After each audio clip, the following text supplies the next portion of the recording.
Breaking news చూస్తున్నాం. పాకిస్తాన్లో ఘోర రోడ్డు ప్రమాదాలు చోటు చేసుకున్నాయి. 23 మంది మృతి చెందారు. మృతుల్లో 6 చిన్నారులు. అలాగే సర్దోగి జిల్లాలో ఒక వంతెన పైనుంచి పడిపోయింది ఒక ట్రక్.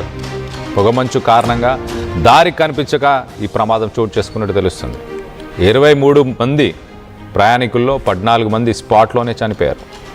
బలూచిస్తాన్లో మరొక ప్రమాదం చోటు చేసుకుంది. అక్కడ అదుపు తప్పి బస్సు పల్టీ కొట్టింది. 9 మంది ప్రయాణికులు మృతి చెందారు.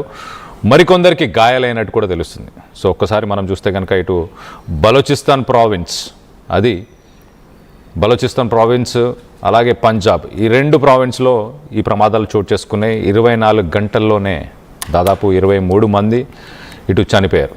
ఇటు బలూచిస్తాన్ మాక్రాన్ కోస్టల్ హైవేకి సంబంధించిన క్రాష్.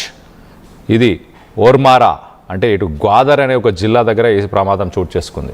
ఇటు బలూచిస్తాన్ ఇటు పాకిస్తాన్లోని క్యాపిటల్కి కానీ మిగతా సిటీస్ నుంచి చాలా దూరం ఉంటుంది. సో ఈ ప్రమాదం జరగడానికి ముఖ్య కారణాలు ఒక్కసారి మనం చూస్తే కనుక ఇటు బలూచిస్తాన్ నుంచి ఇటు కెట్టా ఇటు పరిసర ప్రాంతాలకి బస్సు డ్రైవర్ దాదాపు 12 నుంచి 16 గంటలు ఆయన డ్రైవింగ్ చేస్తుంటాడు. ఈ రోడ్లు చాలా దయనీయ పరిస్థితిలో ఉంటాయి. సో 12 నుంచి 16 గంటలు ప్రయాణించిన తర్వాత, అందులోనూ ఈ చలికాలం ఇటు పొగమంచు కూడుకొని ఉండడం, దీనివల్ల ఒక్కసారిగా ఆ ప్రమాదం చోటు చేసుకుంది అంటూ ఇటు చెప్పుకొచ్చే ప్రయత్నం చేస్తున్నారు. ఒకసారి మనం చూస్తే కనుక ఆ బస్సులో దాదాపు 10 మంది చనిపోయారు, 45 మంది ప్రయాణిస్తున్నారు. మిగతా వాళ్ళు 45 మందిలో మిగతా వారందరికీ కూడా ప్రస్తుతానికి వాళ్ళందరికీ కూడా తీవ్ర గాయాలైనట్టు తెలుస్తుంది. సో ఘోర రోడ్డు ప్రమాదం అని చెప్పుకోవచ్చు. ఇటు పాకిస్తాన్కి సంబంధించిన నేవీ అలాగే ఆర్మీ ప్రస్తుతానికి ఒక రెస్క్యూ ఆపరేషన్ని లాంచ్ చేశారు.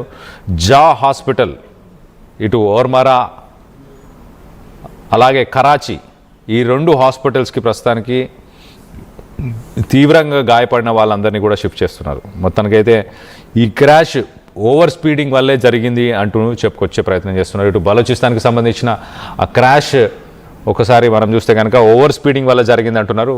ఇది బలూచిస్తాన్కి సంబంధించిన విజువల్. ఈ విజువల్లో మనం చూడొచ్చు, హైవేలో అతివేగంగా వెళ్ళడం వల్లనే ఈ క్రాష్ అయింది, ఈ యాక్సిడెంట్ అయిందని చెప్పుకొస్తున్నారు. దీంట్లో 45 మంది ప్రయాణిస్తున్నారు, 10 మంది స్పాట్లోనే చనిపోయారు.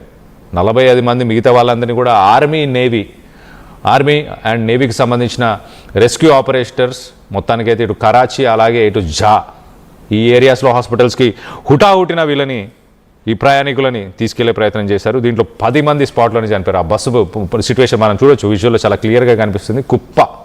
ఇట్లా కుప్పలాగా ఒక ఇనుప ముద్దలాగా మారిపోయింది. ఇది పంజాబ్కి సంబంధించిన ఇంకొక విజువల్, ఒక బ్రిడ్జ్, అందులో పెద్దగా వాటర్ లేకపోయినా కానీ ఆ పొగమంచు కారణంగా ఆ రోడ్లు కనిపించకుండా ఉండడం వల్ల ఈ పంజాబ్కి సంబంధించిన సర్గోదా అనే ఒక ఏరియాకి సంబంధించిన ఆ మినీ ట్రక్, మన విజువల్లో చూస్తున్నాం, ఆ మినీ ట్రక్ ఆ కెనాల్లో పడిపోయింది. అసలు ఇదంతా ఎందుకు జరిగింది అంటే 23 మందిని ఇటు ఇస్లామాబాద్ నుంచి ఫైసలాబాద్, అంటే దాదాపు 200 కిలోమీటర్లు ఇటు ఇస్లామాబాద్ నుంచి ఆ 200 కిలోమీటర్లు ఈ 23 మందిని ఒక అంత్యక్రియలు అటెండ్ అవ్వడానికి తీసుకెళ్తున్న సమయంలో, ఒక ఫ్యూనరల్ అటెండ్ అవ్వడానికి తీసుకెళ్తున్న సమయంలో ఒక్కసారిగా పొగమంచు కారణం వల్ల ఆ కెనాల్లో పడిపోయింది. ముందుగా ఏమున్నాయి అనేది కూడా కనిపించకుండా పోవడంతో మొత్తానికైతే ఆ కెనాల్లో పడిపోవడం వల్ల దీంట్లో 13 మంది అక్కడికక్కడే చనిపోయారు. దాంట్లో 6 చిన్నారులు కూడా ఉన్నట్టు తెలుస్తుంది.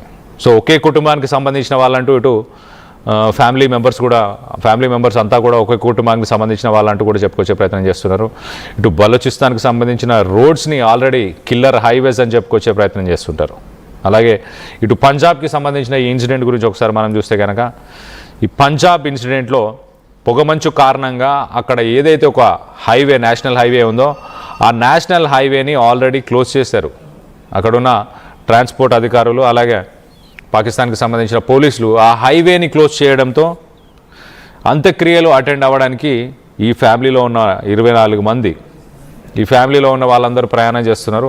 అదే సమయంలో ఒక షార్ట్కట్ రోడ్లో వెళ్తున్న సమయంలోనే, ఇది షార్ట్కట్ రూట్ తీసుకొని వెళ్తున్న సమయంలో పొగమంచు కారణంగా ఆ బ్రిడ్జ్ ఆ కెనాల్ 2 కనిపించకపోవడంతో ఒక్కసారిగా ఆ కెనాల్లోకి పడిపోవడంతో దీంట్లో 13 మంది అక్కడికక్కడే చనిపోయారు. ఈ 13 మందిలో 6 చిన్నారులు, ఎక్కువ శాతం మహిళలే ఉన్నారు. సో మొత్తం మీద ఇటు బలోచిస్తాన్ కూడా ఒకసారి మనం చూస్తే కనుక బలోచిస్తాన్లో రికార్డు స్థాయిలో యాక్సిడెంట్స్ అక్కడ నమోదయ్యాయి. బలోచిస్తాన్లో ఒకసారి మనం చూస్తే కనుక 24,484 యాక్సిడెంట్స్, అలాగే 430 మంది చనిపోయారు, అలాగే 34,000 మంది గాయపడ్డారు. సో బలోచిస్తాన్ కిల్లర్ హైవేస్ అంటూ చెప్పుకుంటారు బలోచిస్తాన్ ఏరియాతో. ఇటు కెట్టా కరాచీ హైవే, కెట్టా కరాచీకి సంబంధించిన హైవే ఎక్కువ శాతం ఈ రోడ్లోనే, ఇటు కమర్షియల్ కారిడార్స్ అని చెప్పుకోవచ్చు. ఇటు ఇరాన్ అలాగే ఆఫ్ఘనిస్తాన్కి సంబంధించిన బిజినెస్ అంతా కూడా ఈ రోడ్లోనే జరుగుతుంది. ఈ రోడ్లోనే ట్రాన్స్పోర్ట్ కమర్షియల్ లారీస్ అన్నీ వెళ్తూ ఉంటాయి. కానీ ఈ రోడ్డులో ఒకసారి మనం గమనిస్తే ఇటు బలోచిస్తాన్కి సంబంధించిన విజువల్లో ఒకసారి మనం చూస్తే కనుక, బలోచిస్తాన్కి సంబంధించిన విజువల్లో మనం ఒకసారి చూస్తే కనుక దీంట్లో సెంట్రల్ డివైడర్ ఉండకపోవడం,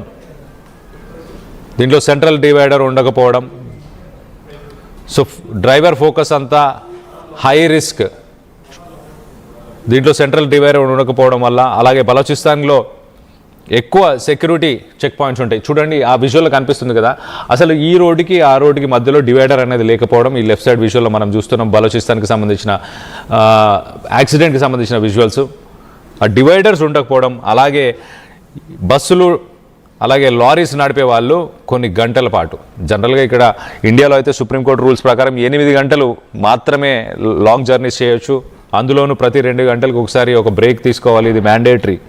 కానీ బలోచిస్తాన్ పాకిస్తాన్లో ఇలాంటి రూల్స్ రెగ్యులేషన్స్ ఎవరు పాటించట్లేదు, వాటిని మాన్యువల్గా ఎవరు ఇన్స్పెక్ట్ కూడా చేయట్లేదు. కాబట్టి మొత్తానికైతే ఇటు బలోచిస్తాన్ హై రిస్క్ అలాగే హైవే కిల్లర్స్ అంటూ కూడా చెప్పుకొచ్చారు. సో ఆ రోడ్లో ప్రయాణించే వాళ్ళు చాలామంది చనిపోతారని. సో 12 నుంచి 16 గంటల పాటు ఈ బస్సుల్ని ఆ డ్రైవర్లు నడుపుతుంటారు రెస్ట్ లేకుండా. సో అతివేగమే ప్రస్తుతానికి ఈ బలోచిస్తాన్లో ఈ యాక్సిడెంట్కి కారణం అంటూ తెలుస్తుంది. అలాగే ఇటు గాదర్ ఇలాంటి ఏరియాస్లో ప్రస్తుతానికి పొగ మంచు నిండిపోవడంతో ఇటు పంజాబ్ ప్రావిన్స్కి సంబంధించి రైట్ సైడ్ విజువల్లో మనం చూస్తున్నాం ఒక ట్రక్ కూడా ఒక కెనాల్లో పడిపోయింది. అసలు పొగమంచు వల్ల ముందు ఏమున్నాయి కూడా కనిపించలేని పరిస్థితి. అలాంటి పరిస్థితుల వల్లే మొత్తానికైతే ఈ 2 యాక్సిడెంట్లు జరిగాయి. పాకిస్తాన్లో 23 మంది 24 గంటల్లోనే చనిపోయినట్టు తెలుస్తుంది. దీనికి సంబంధించి మీరేమనుకుంటున్నారు? మీ అభిప్రాయాలని కామెంట్ రూపంలో తెలియపరచండి.